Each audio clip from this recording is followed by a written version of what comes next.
Diduga karena faktor usia dan sakit-sakitan, seorang nenek ditemukan dalam kondisi meninggal dunia di pinggir jalan memasuki Banjarseme, Desa Pering, Kecamatan Belah Batu Gianyar, Sabtu 10 September, sekitar pukul 16 WITA.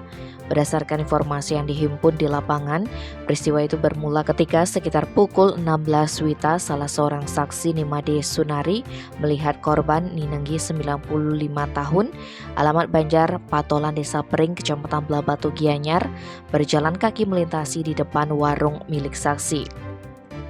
Namun beberapa saat kemudian, saksi justru melihat nenek Nenggi dalam posisi tengkurap di trotoar tak jauh dari warungnya.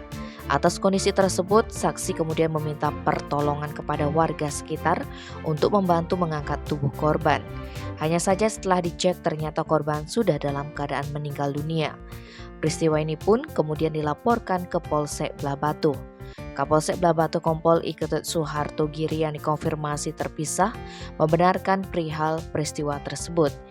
Ia mengatakan jika pihaknya telah mengumpulkan keterangan saksi serta melakukan olah TKP.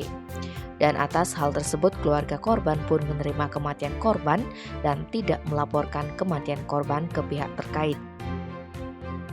Tim Bali Express melaporkan.